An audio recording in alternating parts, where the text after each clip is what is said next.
Hello friends, स्वागत है आप सभी का आपके अपने यूट्यूब चैनल स्टडी सेशन पर।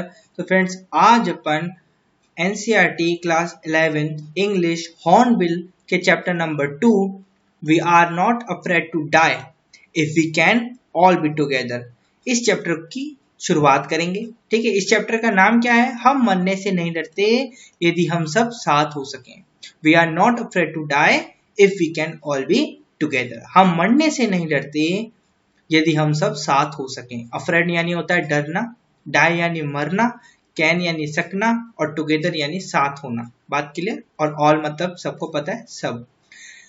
इस चैप्टर को लिखा किसने है? Gordon Cook and Alan East. इन दोनों ने लिखा है, Gordon Cook and Alan East, है ना।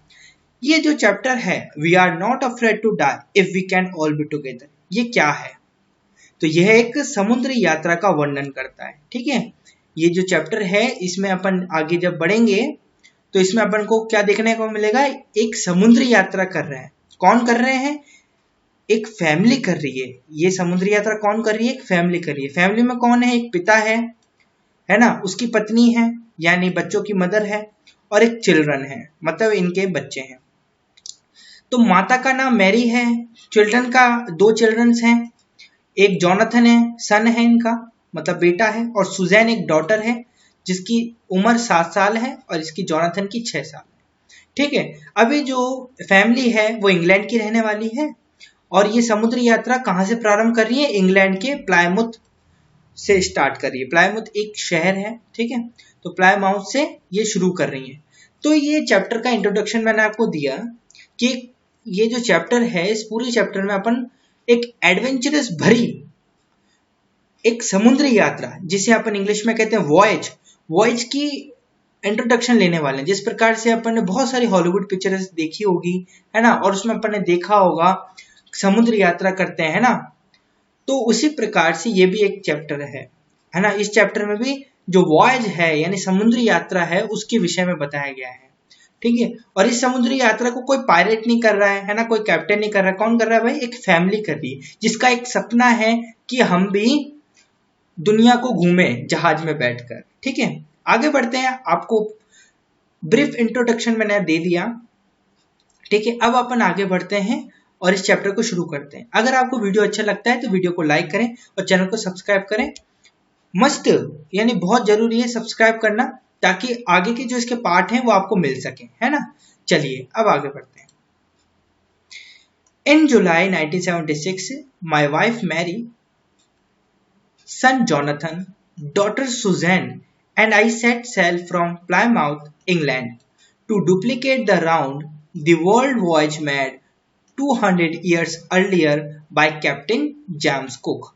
मतलब इन जुलाई 1976 यानी 1976 की जुलाई में माई वाइफ मैरी, मेरी पत्नी मैरी, सन जॉनथन, पुत्र जॉनथन, डॉटर सुजैन, पुत्री Suzanne, and I set sail from Plymouth, तथा मैं स्वयं, एंड आई है ना, एंड आई मतलब तथा, और मैं सेट यानी स्वयं, सेल फ्रॉम प्लायमाउथ। सेल मतलब क्या होता है? सेल मतलब होता है जहाज की यात्रा करना, है ना, जल की यात्रा करना, है ना। Sail from Plymouth England to duplicate the round the world voyage. Voyage यानी मैंने आपको बताया जल यात्रा, मेड यानी बनाया, 2 साल पहले, अर्लियर यानी पहले, बाय कैप्टन जेम्स कुक। मतलब मैं अपने इंग्लैंड के प्लायमाउथ से जहाज में रवाना हुए ताकि हम 200 वर्ष, है ना, क्या लिखे, 200 वर्ष पूर्व यानी पहले कैप्टन जेम्स कुक द्वारा दुनिया के चारों ओर की गई समुद्री यात्रा को ज्यों का त्यों दोहरा सके। मतलब यहाँ पर एक फैमिली है, फैमिली दे रखी, जैसे मैंने आपको स्टार्टिंग में भी बताया। In July 1976 my wife Mary, son Jonathan, daughter Suzanne, and I set यानी मैं खुद यानी पिता यानी मैरी का जो पति है वो कह रहे हैं, और मैंने सेल फ्रॉम प्लायमाउथ, सेल मतलब एक जहाज को रवाना करा, है ना, जहाज रवाना किया। सेल मतलब होता है जहाज का रवाना करा। कहाँ से? प्लायमाउथ के, इंग्लैंड से। किस उसमें मतलब क्यों करा? To duplicate the round the world voyage made 200 years earlier by captain James Cook, यानी duplicate the round the world, है ना, राउंड यानी घूमा, है ना, किसने घूमा, द वर्ल्ड वॉयज यानी वर्ल्ड को घूमा, यानी भ्रमण, राउंड मतलब यहाँ पर क्या है, भ्रमण, है ना। जिस प्रकार से कैप्टन जेम्स कुक ने 200 साल पहले पूरे वर्ल्ड को वॉयज, वॉयज यानी जल यात्रा के माध्यम से, जल यात्रा के द्वारा पूरे वर्ल्ड को घूमा था, उसी तरह से, यानी उसी को मैं दोहराना चाहता हूँ। डुप्लीकेट यानी होता है दोहराया जाना, उसी को मैं दोहराना चाहता हूँ। ऐसा कौन कह रहे हैं, ये जो मैरी के पति हैं वो कह रहे हैं। For the longest time Mary and I, a 37-year-old businessman, had dreamed of sailing in the wake of the famous explorer, and for the past 16 years we had spent all our leisure time owning our seafaring skills in British waters। यानी कि एक family है, Mary for the longest time, है ना, for the longest यानी बहुत ज्यादा समय से, बहुत ज्यादा समय से यानी कि लंबे समय से, मैरी एंड आई यानी मैरी और मैं कौन, अ 37-year-old बिजनेसमैन, है ना, एक 37-year-old बिजनेसमैन है। मैरी तो आपको उसकी 37-year-old बिजनेसमैन की पत्नी है, ठीक है। यहाँ पर आपको क्लियर कट नाम नहीं दे रखा है कि ये जो मैरी के पति का नाम है वो क्या है, ये नहीं दे रखा है, बस आपको क्या दे रखा है, अ 37-year-old बिजनेसमैन का ये ड्रीम था, had dreamed of sailing in the wake of the famous explorer। उसका एक ड्रीम था कि जैसे कैप्टन जेम्स कुक ने, जिस प्रकार से कैप्टन जेम्स कुक ने पूरी दुनिया का भ्रमण जहाज में बैठ के किया, वैसे ही मैं भी पूरी दुनिया का भ्रमण जहाज में बैठ के करूंगा। और इसके लिए फॉर द पास्ट यानी इसके लिए 16 years we had spend all our leisure time, leisure time यानी खाली समय, इसके लिए यानी इस सपने के लिए, क्या सपना था, सपना क्या था कि पूरे वर्ल्ड को जहाज में बैठकर घूमना था। तो इस सपने के लिए, इस एडवेंचरस भरे सपने के लिए हमने अपने जीवन के 16 साल जो खाली समय था, हमारे जीवन का जो खाली समय था 16 वर्ष हमने इसको दिए, यानी हमारे जीवन के 16 साल हमने इस सपने को दिए, किसके लिए, honing our seafaring skills in British waters. Seafaring यानी समुद्र से संबंधित, सी फारिंग यानी समुद्र से संबंधित, स्किल्स यानी कौशल को निखारने के लिए, ओनिंग मतलब होता है निखारना, यानी कौशल को ठीक करने के लिए। मतलब अपन इतना बड़ा एडवेंचर, इतना मतलब खतरनाक सपना है ये कि पूरी दुनिया का भ्रमण हम जहाज में बैठकर करें, तो इसके लिए हमारे पास कुछ स्किल्स भी तो होनी चाहिए। जैसे समुद्र में दिशा कैसे देखते हैं, यदि गुम हो जाए तो दिशा कैसे देखते हैं, यदि जहाज फूट जाए तो, यदि जहाज में छेद वेद हो जाए तो किस प्रकार से उस सिचुएशन को हैंडल करते हैं, ठीक है। और समुद्र में रास्ता कैसे ढूंढते हैं, यदि खाना नहीं हो तो खाना कैसे ढूंढते हैं। इस प्रकार की तमाम स्किल्स जो हैं वो हमारे अंदर होनी चाहिए अगर हम इस प्रकार का सपना रखते हैं, है ना। अगर तो इसी स्किल्स को यानी समुद्र से रिलेटेड यानी सी फेरिंग स्किल्स को डेवलप करने के लिए, उनको ओनिंग करने के लिए यानी उनको निखारने के लिए उन्होंने क्या करा, अपने 16 साल दिए, है ना। चलिए आगे बढ़ते हैं। लिख रखा है our boat Wave Walker are 23 metre 30 ton wooden hold beauty had been professionally built, है ना। आवर बोट वेव वॉकर यानी कि अब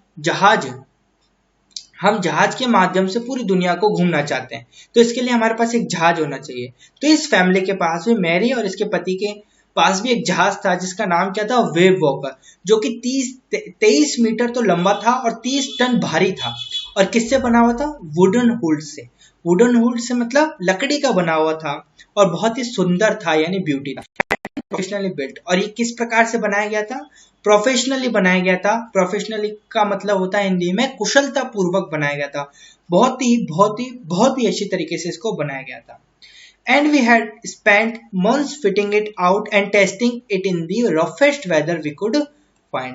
और हमने इस जहाज को ठीक करने के लिए यानी फिटिंग इट यानी इसको हर तरीके से सही से रखने के लिए, फिटिंग मतलब कौन बताएगा भाई, फिटिंग मतलब होता है जमाना, है ना। इसको जमाने के लिए कि हर एक चीज व्यवस्थित रखी रहे इसके अंदर। यदि किसी को घाव वाव लग जाए तो उसके लिए अलग चीज होनी चाहिए, है ना। यदि जहाज में कुछ टूट गया है तो उसके लिए जो सामग्री होती है, जो भी होता है वो सब वो उसको जमाया, है ना। Fitting it out and testing it in the roughest weather we could find. Testing यानी इसको टेस्ट भी करा, और टेस्ट किस में करा, समुद्र में करा। और समुद्र में कैसे टेस्ट करा, जब मौसम कैसा था, वेदर कैसा था, रफेस्ट था, है ना। टेस्टिंग इट इन, ध्यान से समझना, टेस्टिंग इट इन यानी में, the roughest weather we could find. Roughest मतलब क्या होता है, सबसे खराब जितना हो सकता है उससे भी खराब वेदर में हमने इसको क्या करा, टेस्ट करा कि जब हम पूरी समुद्र की यात्रा करेंगे तो किस प्रकार से वहां पर यदि कोई रफे, क्योंकि आपको तो पता है अब समुद्र में रहना था उनको, है ना। ऐसा तो है नहीं कि भाई बार बार आते जाते रहेंगे, नहीं, अब वो उनको समुद्र में ही घूमना था। तो उसके लिए उनको समुद्र में किस प्रकार से वेदर कैसा रहेगा ये तो पता ही नहीं था, इसलिए उन्होंने भयावह जो स्थिति हो सकती थी, यानी रफेस्ट जो बहुत खतरनाक स्थिति हो सकती थी, उसमें भी उन्होंने इसकी टेस्टिंग करी। तो सब टेस्ट वेस्ट कर लिया, ठीक है। टेस्ट वेस्ट कर कर उन्होंने क्या करा, the first leg of our plan 3 year 105,000 kilometer journey passed pleasantly as we sailed down the west coast of Africa to Cape Town। समझना बातों को। The first leg of our planned 3 year, यानी कि हमारी सुनियोजित 3 वर्षीय 105,000 किलोमीटर लंबी यात्रा का प्रथम चरण आरंभ के साथ संपन्न हो गया। मतलब the first leg of our plan 3 year 105,000 kilometre, मतलब समझना, लेग मतलब होता है वैसे चरण, है ना। यानी जो हमारी योजना का प्लान, यानी हमारी योजना का जो पहला चरण था वो 105,000 kilometre journey pass pleasantly as we sail down the west coast of Africa to Cape Town. मतलब समझना बातों को, संपन्न हो गया जब हम अफ्रीका के पश्चिमी किनारे के साथ केप टाउन नामक स्थान पर जा पहुंचे। यानी स्टार्ट उन्होंने इंग्लैंड से करा था और उनको 3 साल लग गए, है ना। उनको 3 साल लग गए जर्नी करते करते, और फिर उनका कितने किलोमीटर कंप्लीट हो गए, 105,000 किलोमीटर उन्होंने कंप्लीट करे जर्नी के, और प्लीजेंटली यानी बहुत आराम से कंप्लीट करे। वी सेल्ड डाउन, है ना। वी सेल्ड डाउन मतलब क्या होता है, हम जहाज को लेकर द वेस्ट कोस्ट यानी पश्चिम के किनारे, वेस्ट मतलब होता है पश्चिम और कोस्ट मतलब होता है तट या किनारा, तो पश्चिम के किनारे अफ्रीका से कहां पहुंच चुके थे, अब केप टाउन तक पहुंच चुके थे। देयर यानी वहां, before heading east we took on 2 crewmen, American Larry Vigil and Swiss Herb Sigler, to help us tackle one of the world's roughest seas, the Southern Indian Ocean। मतलब there before heading east, यानी कि वहां पूर्व की ओर रवाना होने से पूर्व, यानी पूर्व यानी वेस्ट, मतलब आपको मैंने अभी क्या बताया था, है ना। तो पश्चिम में बताया था। पूर्व यानी क्या होता है भाई, यहां पर लिख रखा है, therefore before heading east, यानी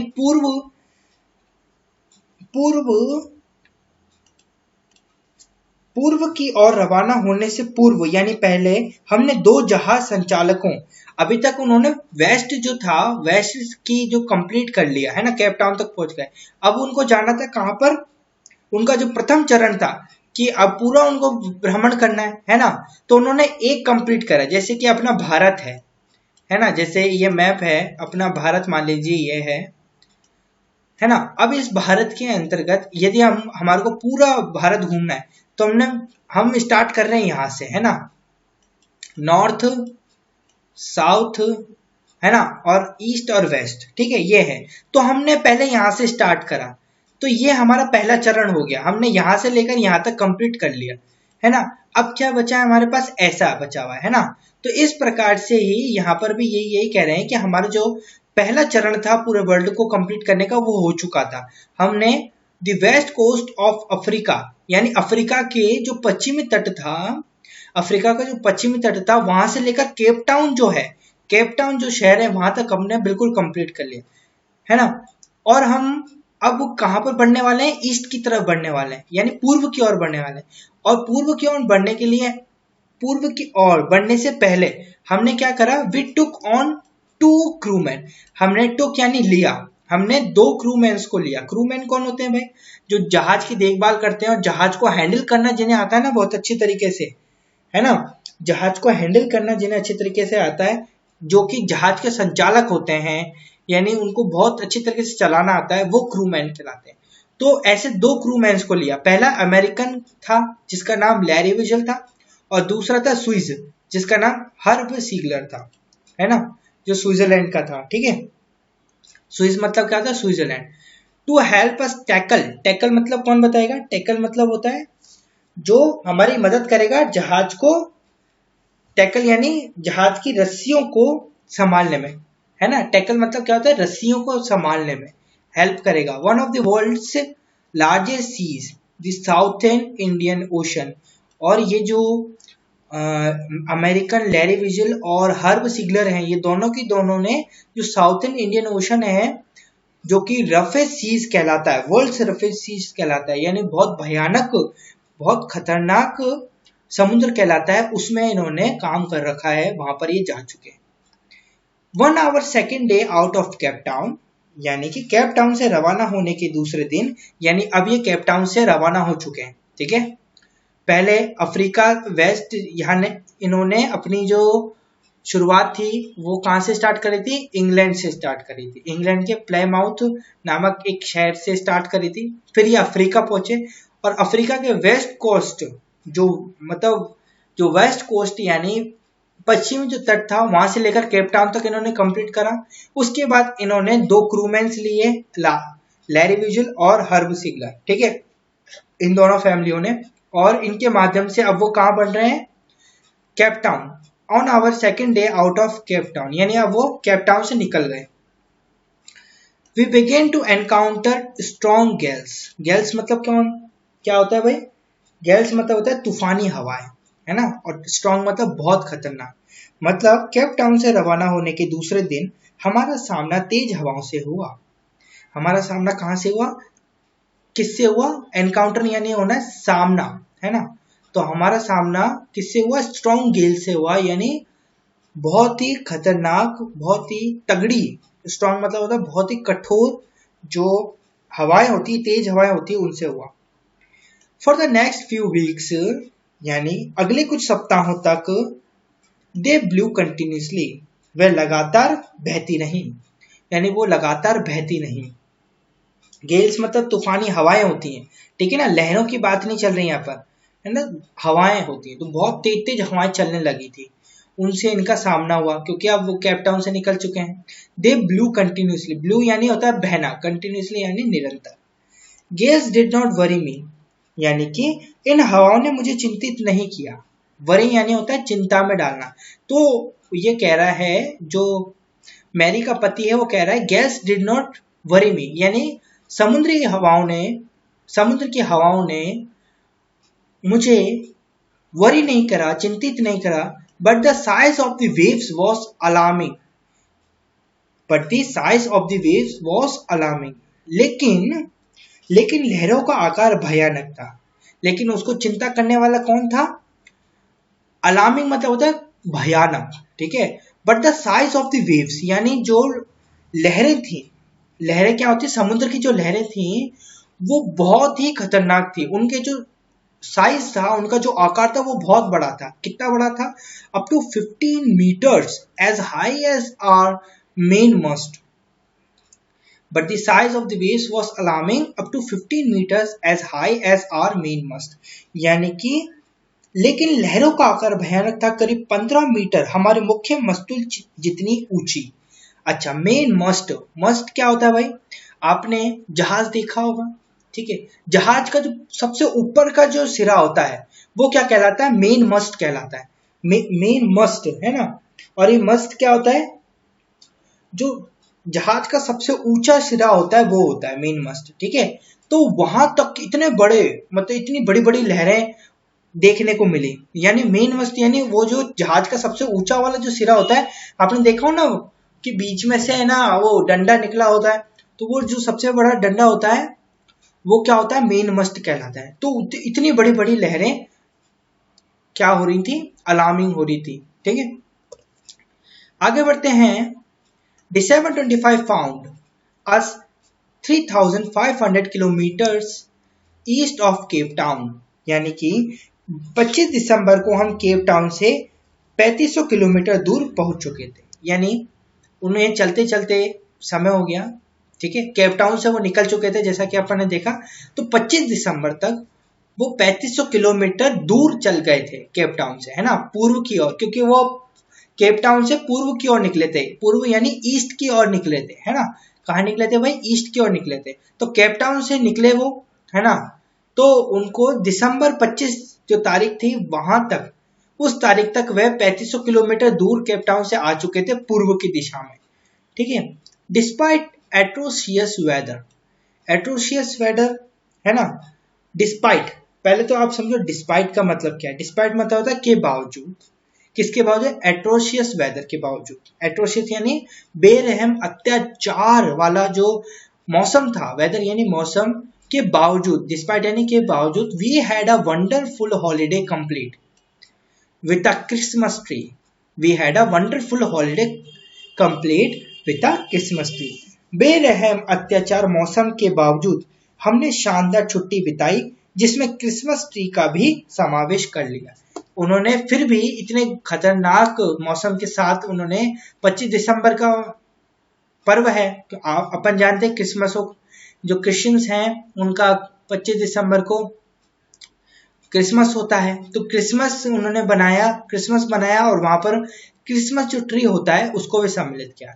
new Year's Day so no improvement in the weather but we reasoned that it had to change soon, यानी कि New Year's Day saw no improvement in the weather, नव वर्ष के दिन भी मौसम में कोई सुधार नहीं हुआ। अब अपन जानते हैं क्रिसमस के बाद क्या आता है, नव वर्ष आता है। तो नव वर्ष के यानी नव वर्ष के दिन भी मौसम में कोई सुधार नहीं हुआ। जैसा कि 25 दिसंबर यानी क्रिसमस के दिन जैसा मौसम था भयानक, उसी तरीके से न्यू ईयर के दिन तक भी कोई इंप्रूवमेंट नहीं दिखा, कोई मतलब मौसम में गिरावट नहीं दिखी, है ना। उतना ही मौसम खतरनाक तरीके से बढ़ा हुआ था। New Year's Day so no improvement in the weather but we reason यानी होता है कारण, है ना। बट वी रीजन, लेकिन हमने तर्क बुद्धि से सोचा, रीजन यानी हमने सोचा, है ना। But we reasoned that it had to change soon, लेकिन हमने सोचा कि मौसम अवश्य जल्दी बदलेगा। And it did change for the words, है ना। And it did change for the words, words मतलब क्या होता है, और खराब यानी बदतर होना। लेकिन ये परिवर्तन हुआ, इसमें परिवर्तन हुआ, लेकिन कैसा परिवर्तन हुआ, ये और बदतर हो गया, यानी और खतरनाक हो गया, और ये बदला भी बुरे के लिए। यानी बदला, इसमें परिवर्तन हुआ, लेकिन कैसा परिवर्तन हुआ, ये जितना भयानक था अभी भयानक से बदतर हो चुका था, बहुत खतरनाक हो चुका था, और खतरनाक हो गया था। मतलब लहरें जो थी वो और बड़ी बड़ी होने लग गई थी, हवा जो थी वो बहुत तेज तेज चलने लग गई थी, इस प्रकार की स्थिति हो चुकी थी। एट डॉन ऑन जनवरी 2, यानी दिसंबर खत्म हुआ, दिसंबर के बाद नया वर्ष स्टार्ट हो गया, और नए वर्ष की जो जनवरी माह का जो दूसरी तारीख थी, तो उसके उसमें बता रहा है at dawn on January 2 the waves were gigantic, है ना, the waves were gigantic at dawn on January 2, यानी कि 2 जनवरी के सूर्य उदय के समय। डॉन मतलब होता है भोर, डॉन मतलब क्या होता है, भोर। तो यहाँ पर 2 जनवरी के सूर्य उदय के समय लहरें जो थी वो दैत्यकार हो गई। जिजेंटिक मतलब क्या होता है, दैत्यकार, यानी बहुत खतरनाक हो गई। जो लहरें थी, जो पानी की लहरें थी वो बहुत तेज तेज तेज तेज चलने लग गई थी, जिजेंटिक हो गई थी वो, यानी बहुत दैत्यकार हो गई थी। We were sailing with only a small storm jib and were still making 8 knots. मतलब we were sailing with only a small storm jib, यानी कि हमने केवल एक छोटा सा बादबान जहाज के अग्रभाग पर लगा रखा था और अभी भी 8 नॉट की गति से चल रहे थे। अब यहाँ पर आपको 2-3 शब्द विचलित कर रहे होंगे, यानी आपको घबरा रहे होंगे। वी वर सेलिंग, सेलिंग मतलब मैंने आपको बताया था, सेलिंग मतलब वी वर सेलिंग, यानी हम जो जहाज की यात्रा कर रहे थे विथ किसके साथ कर रहे थे, with only a small storm zip, with only a small storm zip. Storm मतलब होता है तूफान, जिप मतलब तूफान जब आता है ना तो जहाज में एक ऐसी व्यवस्था होती है, जहाज के वो आपने पर्दे देखे होंगे, तो 2 पर्दों के बीच की जो जगह होती है उससे कहते हैं जिब।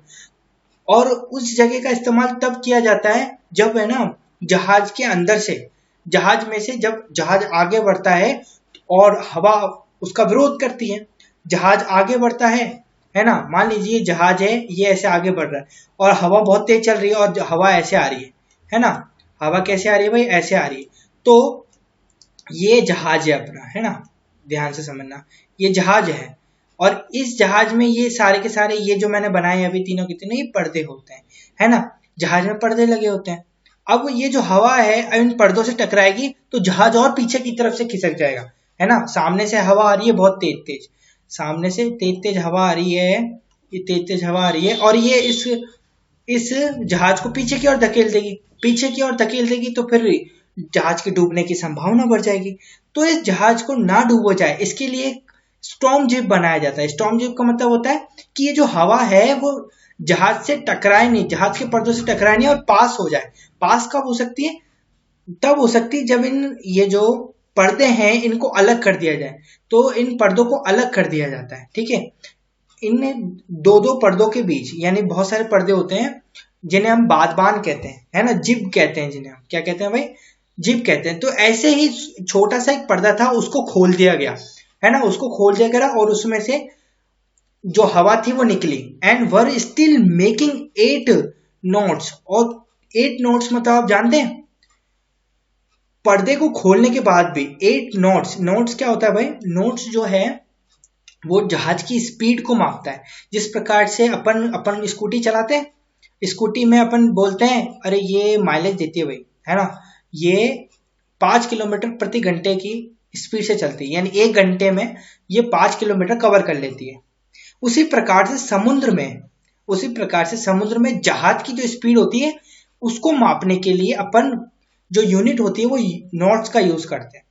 अगर नॉट्स को अपन कन्वर्ट करें यूनिट में, नॉट्स को यदि कन्वर्ट करें यूनिट्स में, जितना ये कह रहा है 8 नॉट्स कह रहा है ना, तो 8 नॉट्स का मतलब आप जानते हैं कितना होता है किलोमीटर पर आवर में, 14.82 किलोमीटर पर आवर की स्पीड से चल रहा था जहाज। किसको, स्टॉप जिप को खोलने के बाद भी, है ना, इतनी तेज हवा चल रही थी। और इतनी तेज हवा में जब हमने पर्दों को खोल दिया जहाज को स्लो करने के लिए, और स्लो करने के बावजूद भी जो जहाज की स्पीड थी वो कितनी थी, 8 नॉट्स थी। यानी इसको कन्वर्ट करें अपन किलोमीटर में, तो किलोमीटर में कितना था ये, 14 किलोमीटर पर आवर, यानी 1 घंटे में इनका जो जहाज था वो 14 किलोमीटर कवर कर रहा था। समझ रहे हैं आप, 1 किलोमीटर में 1 घंटे में 14 किलोमीटर ये तय कर रहा था, जो डिस्टेंस था वो तय कर रहा था। मतलब देख सकते हैं आप कितनी तेज स्पीड हो गई होगी, कितना भयानक खतरनाक स्टॉर्म होगा। वो गिगेंटिक जो वेदर था, वो गिगेंटिक जो वेव्स थी वो कितनी खतरनाक थी, दैत्यकारी। गिगेंटिक मतलब क्या होता है, दैत्यकारी। जो लहरें थी वो कितनी खतरनाक होंगी, जो एक इतने भयावह 30 टन के, स्टार्टिंग में अपन ने पढ़ा था वेव वॉकर जो था जहाज, वो कितने टन का, कितना भारी था वो, 30 टन भारी था। तो 30 टन भारी जहाज को वो 8 नॉट्स यानी 14.82 किलोमीटर पर आवर से चल रहा है। तो आप समझ सकते हैं कितना खतरनाक स्थिति होगी अंदर बैठे हुए लोगों के लिए, है ना। अब समझते हैं आगे। As the ship rose to the top of each wave we could see endless enormous seas rolling towards us. As the ship rose to the top of each wave, we could see endless enormous seas rolling towards us. As the ship rose, है ना, ये इनकी ship का नाम है ना, ship को कहते हैं शिप रोज। तो as the ship rose to the top of each, यानी जो शिप रोज होती है उसका जो टॉप होता है, यानी जो जैसे मैंने आपको स्टार्टिंग में बताया था, जो टॉप होता है wave wave we could see endless enormous seas rolling toward us. मतलब यहां पर समझना बातों को, seas rolling towards us and the screaming of the wind यानी wind and spray was painful to the ears. मतलब यहां पर हम यहां से स्टार्ट कर लेते, as the ship rose to the top of each wave we could see endless enormous seas rolling towards us, है ना. अब यहाँ पर दो तीन शब्द आ रहे हैं. शिप रोज मतलब मैंने आपको बता दिया, जो जहाज की जो ऊंचाई होती है वो, है ना. एंडलेस यानी खत्म ना होने वाली. एनॉर्मस मतलब क्या होता है, एनॉर्मस मतलब विशाल, विशाल समुद्र. रोलिंग यानी लुढ़कना, है ना. एंड द स्क्रीमिंग मतलब कौन बताएगा.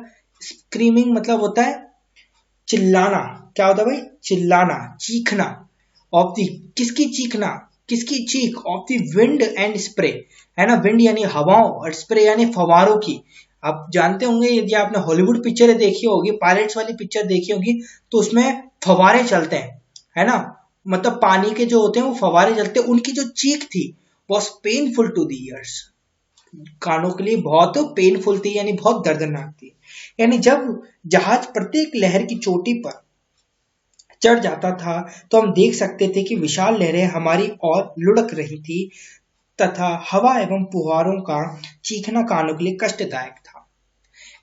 As the ship rose to the top of each wave, यानी कि लहरें बहुत ऊंची ऊंची थी, और जब जहाज जो है वो लहरों के टॉप पर, यानी जो लहरें थी उनके टॉप पर यानी ऊंचाइयों पर जाकर पहुंच जाता था, तो बहुत ज्यादा डर लगता था हमारा, है ना.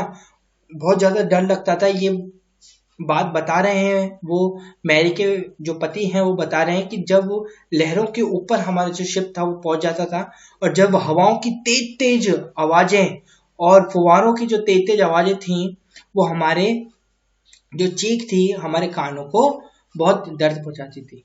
To slow the boat down we dropped the storm jib and lashed a heavy mooring rope in a loop across the stern.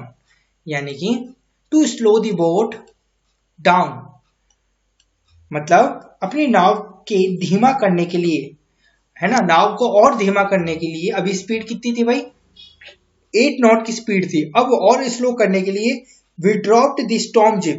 अब उन्होंने क्या करा, स्टॉर्म जिब को, जो उनका स्टॉर्म जिब था उसको, एक और स्टॉर्म जिब को क्या करा, छोड़ दिया.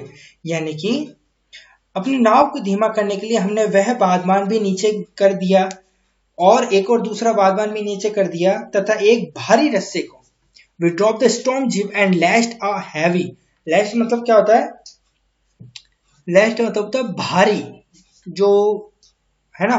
लैश मतलब बांधा.